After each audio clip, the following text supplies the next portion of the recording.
Alone completely. One man operation. Sérieux? Marc va Auteur, parler anglais forcé. compositeur. Auteur, compositeur, producteur, éditeur. Oui. Euh, Je fais les pattes, acteur porno. Avant. c'est One Man Band, hein? Ouais, je dirais même One Man Army. Ok. En fait, c'est parti des frustrations des années 90. Moi, en 90, j'ai été complètement bloqué de l'industrie. Hein. J'avais aucune radio qui voulait jouer ma musique et j'avais aucune maison de disques qui acceptait de me signer puisque j'avais quitté mon label et j'avais quitté avec perte et fracas. Donc, tous les gens adoraient ce que je faisais, mais personne... tout le monde me disait ouais, j'aimerais trop travailler avec toi, mais tu comprends, tes anciens producteurs, c'est la famille, nanana. Je sais pas, mais attends les gars. Et les radios me disaient aussi j'adore ta musique, mais il faut que je joue du R. Kelly ou du Madonna. Je faisais mais attends, ton son, je l'écoute tous les jours. Mais tu peux même pas le passer à 1h du matin. Et tu vois, ces trucs qui ont commencé à me frustrer avec les médias français et leurs zigzags là, tu vois. Donc au bout d'un moment, j'ai compris qu'il fallait non seulement être indépendant, mais aussi, et que la vraie indépendance, c'est pas sortir ton disque toi-même. C'est ce que beaucoup d'artistes, c'est là où beaucoup d'artistes se trompent en fait. Arriver à faire ta musique tout seul, effectivement, c'est sortir ta musique de façon indépendante. Mais tu continues à ne pas être indépendant si de toute façon tu as besoin que des médias la jouent et que tu as besoin que des gens t'appellent pour aller faire des concerts. Tu es indépendant quand tu finances toi-même tes propres concerts et que donc quand tu veux faire par exemple une tournée de 5 dates par exemple sur 1 semaine ou 2 semaines en Angleterre par exemple, tu es capable de toi-même dire voilà, je vais prendre mon billet aller-retour Paris ou Lisbonne-Manchester par exemple, Manchester-Lisbonne, ça va me coûter 200 € et par exemple tu vas voir un organisateur local et tu lui dis combien ça te coûte normalement de me faire venir en concert pour 4 dates, c'est quoi le vrai coût, et tu dis à cette personne ok, j'investis 50% et t'as pas à me payer de cachet et on va faire 50-50 sur les revenus avec les 4 dates. Et ensuite, quand tu reviens et que tu as fait tes 4 dates et que tu pars, même si c'est des petites salles de 300 personnes, si à chaque date, avec les boissons et les entrées, tu arrives à faire, par exemple, 4500 pounds, donc ça fait 5000 €, et que tu divises avec les gens, toi, tu as 2500 multiplié par 5 dates, là, maintenant, tu peux dire, avec les 12 000 et quelques que tu as gagné, que tu as investi, par exemple, je sais pas moi, tu as peut-être investi 2 000 ou 3 000 € pour organiser cette petite tournée et tu reviens avec un bénéfice de 9 000 ou 8 000 €, tu peux dire, voilà, j'ai jeté 3 000 dans le ciel, il y a 12 000 qui sont retombés sur ma tête, je suis indépendant. Quand tu mets ta musique dans un et que tu as besoin qu'une chaîne de télé joue ta musique et ils t'expliquent qu'ils vont pas la jouer parce qu'ils préfèrent jouer les gens qui payent, ta voix est bloquée par des êtres humains en fait, qui prennent des décisions qui sont pas basées sur le talent mais basées sur leurs différents business à eux-mêmes et leurs intérêts. Et donc très très tôt, quand YouTube arrive, je me dis ce médium va me délivrer des chaînes de télévision. Parce que moi, il faut comprendre qu'en 1999, quand je sors mon deuxième album Worldwide Chico, il y a les gens de M6 qui me disent ouais, on adore tout, on aime la chanson, etc. Mais ouais, il y a une Beatle dans le clip. Il y a des voitures dans tous les clips, il y a des Mercedes dans tous les clips que vous passez de tous vos rappeurs. Oui, mais on dirait une pub pour... Je fais quoi? Et hop. Et je commence à comprendre qu'on peut te sortir la moindre excuse, en fait, pour ne pas te laisser passer sur les médiums, puisqu'on a décidé qu'on va jouer qu'un type de médias spécifique et un type de genres musicaux spécifiques. Et donc, très tôt, je commence à mettre ma musique sur YouTube parce que je sais que j'ai un public mondial, que je suis en train de construire un public mondial. Et donc, je pousse ma musique aux quatre coins du monde en utilisant justement les liens de ma chaîne YouTube très très tôt pour pouvoir me défaire de cette dépendance aux médias traditionnels. Et donc, pareil pour les shows en fait. Très tôt, je me suis dit, ouais, mais attends, si après 10 ans à faire des shows partout, les gens te disent, ouais, ça fait longtemps que tu n'as pas eu un tube, alors que c'est eux qui t'ont appelé, c'est du foutage de gueule. Et à un moment, si on te paye 1 000 € pour faire un show et qu'il y a 100 personnes dans la boîte qui payent 15 €, ok. Mais si on te paye 1 000 € pour faire un show et que tu fais rentrer 1000 personnes dans la boîte, même 500 personnes, et que ces 500 personnes payent chacune 10 €, tu viens de leur apporter 5 000 €. Et si demain, ils te payent 1 000 € et que tu fais rentrer 2000 personnes dans la boîte, ils ont gagné 20 000 € sur ton dos, mais ils t'ont donné 1 000 €. Et donc, je commence à me dire, bah, si tu peux faire rentrer 2000 personnes dans une boîte, autant que tu les fasses venir toi-même et que la personne, au lieu d'avoir quelqu'un qui te fasse venir, que tu viennes toi-même et que tu prennes une personne locale et tu lui dis, je te paye pour organiser ma soirée, et tu mets quelqu'un à la caisse, et quand tu as récupéré il y a 500 personnes, tu as récupéré les 5000, tu payes la sécurité, tu payes les machins. Mais ça, c'est une façon de penser, tu vois. C'est ma façon de penser qui est toujours, c'est bien d'être le meilleur joueur sur le stade, mais c'est mieux d'être le patron du stade. Ça, c'est ma façon de penser. Ok. Nice one. Non, mais encore, ça, c'est un gros tips, hein. Franchement, c'est l'indépendance à haut niveau, ça. Bon, c'est le chemin que j'ai choisi, c'est pas. En fait, pas j'ai toujours cru sans te couper que tu étais vraiment en mode major. Tu étais vraiment l'artiste, hein, le major baby. Ah ouais, pourquoi? Et c'est plus, ben parce que moi, quand j'ai grandi, d'où j'ai grandi en Afrique, ben j'entendais tes sons tout le temps. T'as grandi où? Et Côte d'Ivoire. Donc, pour moi, c'était dans les airplays, je sortais, j'entendais en radio, j'entendais dans des mariages, dans des trucs. En tout cas, tu étais médiatiquement présent à ce moment-là. C'est vrai que quand je suis venu ici, j'ai vu les différences dans les diffusions, et là, j'ai compris plein de choses. Mais quand j'étais là-bas, pour moi, autant j'entendais ça, autant j'entendais une Jocelyne Nabil, autant j'entendais un Magic System. Pour moi, c'était worldwide. Ouais. Voilà. Peut-être qu'après, c'était en Afrique. Donc, peut-être que ton public, je sais pas, aujourd'hui, tu as accès à tes données. Je sais pas si ton public a toujours été très importante en Afrique ou dans des pays lusophones, ou c'était toujours en France et aujourd'hui, c'est toujours en France. Donc, ça a été très élargi très tôt, puisque moi, j'ai toujours fait en sorte j'ai toujours travaillé en jachère, en fait. Le but pour moi, c'est de pas être tous mes œufs dans le même panier, puisque les modes évoluent. Et donc, quand tu es trop présent dans un territoire, les gens finissent par avoir un peu marre. Donc, il faut te faire oublier. Et quand je me fais oublier, par exemple, en France, je vais au Portugal. Quand je me fais oublier au Portugal, je vais en Angleterre. Quand je me fais oublier en Angleterre, je vais aux États-Unis. Et après, je reviens en France. Donc, j'ai toujours eu ce fonctionnement où j'essayais de... Et c'est intéressant puisque j'appliquais des trucs que j'ai appris à l'école, hein, des trucs d'économie, où le but vraiment, c'était de pas trop fatiguer le public et de savoir quand est-ce qu'il faut aller d'un endroit à l'autre. Et j'avais des publics différents, c'est-à-dire en Afrique, j'avais un public justement qui était très basé sur le piratage.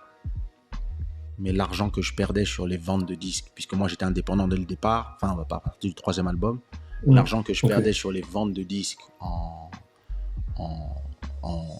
Afrique, je le regagnais sur les concerts, puisque je vendais les concerts 3, 4 fois ou 5 fois plus cher qu'en France. Mais en France, pour pouvoir maximiser les ventes de disques, je faisais énormément de petits concerts à des prix cassés pour faire toutes les discothèques et vraiment ratisser dans le territoire entier. Et une fois que j'avais fini de ratisser toute la France, j'allais en Belgique, j'allais en Suisse. Puis après, quand j'avais vraiment fini tous ces territoires-là, je commençais à Portugal, etc. Et ensuite, toutes les diasporas de tous ces pays amenaient avec eux mes musiques en vacances, ce qui fait que après, avec On dit quoi, là, ça a été l'explosion en Côte d'Ivoire, et de la Côte d'Ivoire. On dit quoi, c'était un des premiers, enfin, pas un des premiers, mais en tout cas de cette génération-là, c'était le titre de l'Afrique, en fait. Ce qui te permet de voyager, tu vois, aux quatre coins du monde. Et ce que les francophones ne se rendent pas compte, c'est qu'en même temps que On dit quoi explose, il y a Music Warrior, Fiona, One Love qui explose sur la partie lusophone, en fait. Et que comme ce sont des chansons en anglais, ça explose aussi aux États-Unis.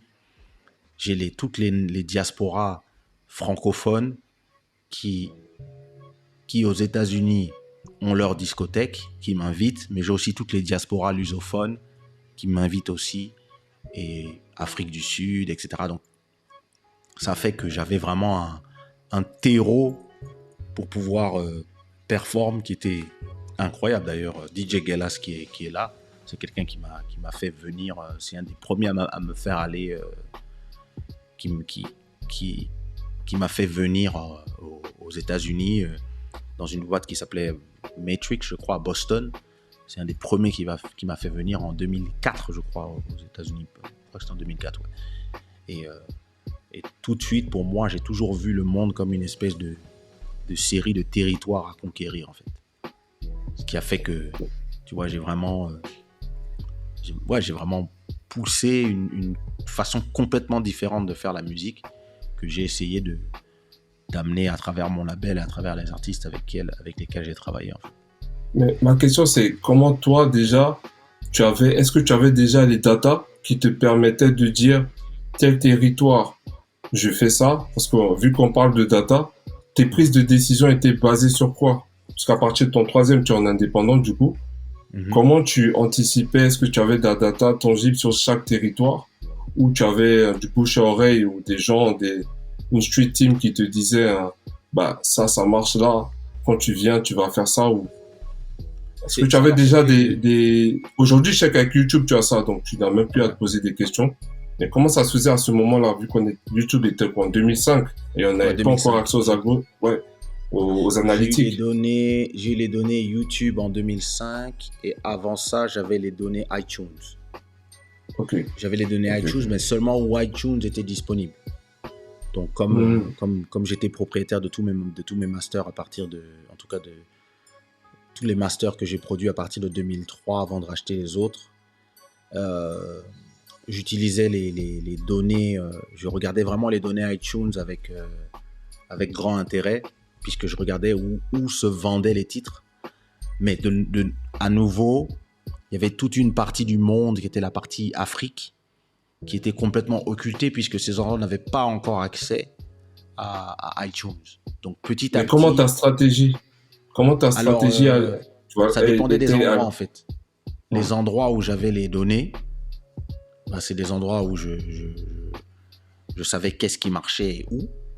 Et je proposais quand même des choses en même temps, puisque je faisais pas d'aveuglément de la data, en fait. Je faisais un peu des deux. Et les endroits où j'avais pas de données, j'avais la rue qui me donnait un sentiment, qui me donnait... il y a telle chanson qui cartonne dans tel pays, il y a tel machin. Et puis quand j'arrivais dans un pays, je voyais aussi l'effervescence. Et je parlais aux organisateurs. D'ailleurs, c'est quelque chose que je fais toujours. Quand j'arrive dans une ville, avant de faire mon concert, même si je sais quelles sont les chansons qui sont pour les francophones, je sais à peu près quel est le show. Mais je demande toujours, quelle chanson cartonne ici? Et puis, quelle est la nationalité des gens qui sont dans la salle? Si on me dit, il y a 80% de Cap-Verdiens, je sais quelle chanson je dois chanter. Si on me dit, ici, il n'y a que des Camerounais, beaucoup de Congolais ou beaucoup d'Ivoiriens, bon, ok, jusqu'à fatigué, on dit quoi, bien plus fort que mes mots. Donc, à force de faire des shows, en fait, c'est un mélange de toutes ces choses en même temps, en fait. Et à force de faire des shows, je me rappelle, justement, je ne sais pas s'il est toujours parmi nous, mais Double XL, qui est là aussi, qui faisait mes bacs à l'époque, et qui faisait aussi des chorégraphies avec moi, et les danseurs. quand on arrivait dans certaines villes, il y a des fois on découvrait, mais on avait un show qui était plus ou moins le même à chaque fois. Mais tu avais la possibilité de changer une chanson ou deux. Donc on demandait. Ouais, ici, et encore en 2001, 2002, quand on bossait ensemble sur les shows, j'avais que 2 albums. Donc c'était assez simple. Il y avait, on s'est fait Bounce Baby, Wawa Chico, et puis Téléphone. Et puis tu avais la place pour 2 morceaux, puisque un show, généralement, c'était 45 minutes. C'est plus j'ai eu de catalogue que plus j'ai commencé à faire un choix sur qu'est-ce que je chantais sur scène. Et j'avais aussi sur Kesha.com, chaque fois que j'avais un album, je choisissais un morceau que j'allais sacrifier en fait. Donc Something Going On par exemple, c'est un morceau qui était disponible gratuitement sur mon site internet. Bien sûr. 1 mois ou 2 mois avant la sortie de l'album.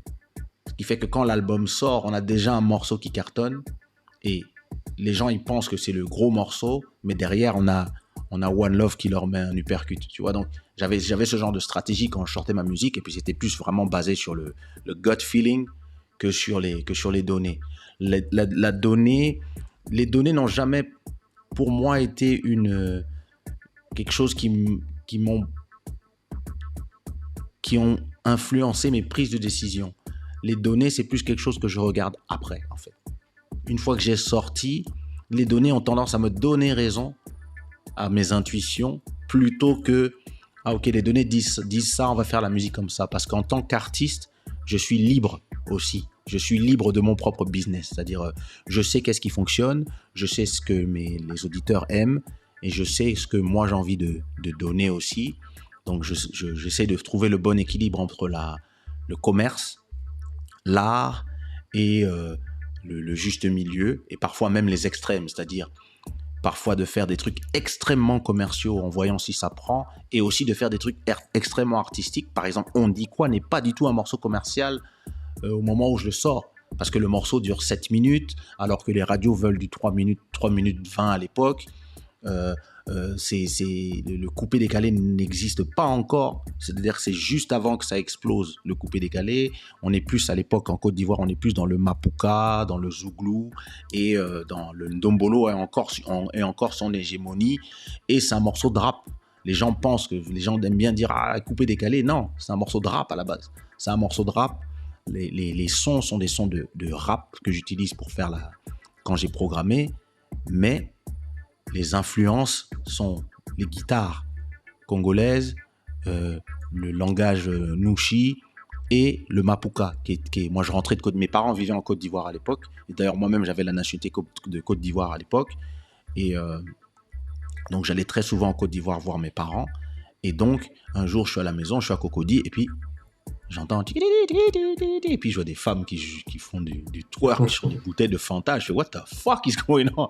Et c'est là que quand je rentre à Paris, je crée cette espèce de mix de toutes ces cultures. Et puis quand l'album sort, je suis persuadé que ça va être Fiona qui va exploser, que Fiona va exploser chez les lusophones, et que Musicwarion va exploser chez les Haïtiens, puisque c'est un morceau de compas Troubadou. Et que chez les Antillais, ça allait être un autre titre. Et finalement, Musicwarion explose chez les Angolais, Fiona explose chez les Portugais, et On dit quoi explose à travers le monde francophone. Et ça change la stratégie, en fait. C'est là qu'on se dit, parce que là on n'avait pas de données, on avait vraiment le bruit qui arrivait de Côte d'Ivoire, en fait. On nous disait, c'est la folie, c'est-à-dire les cassettes se vendaient. À l'époque, on vendait encore des cassettes. Les cassettes se vendaient. On a même donné la licence à un label là-bas. Donc, ce label a fait un travail de fond sur la Côte d'Ivoire. Et de là, ça a explosé dans le monde entier. Et il y a eu la vague du coupé décalé juste en même temps. Donc, j'ai surfé sur la vague plus que... Et ensuite, j'ai commencé, avec le temps, à regarder toutes les données. Et là, en fait, c'est là que j'ai vraiment eu accès aux données de iTunes et des différents stores via la distribution que j'ai commencé avec CD Baby à l'époque. Et là, j'avais vraiment je regardais les fromages tous les jours. Je regardais, tant de ventes ici, tant de ventes là-bas. Et à l'époque, c'était très peu. On était encore dans des ventes de CD. Mais moi, très tôt, j'étais vraiment obsédé par ça. Et tout.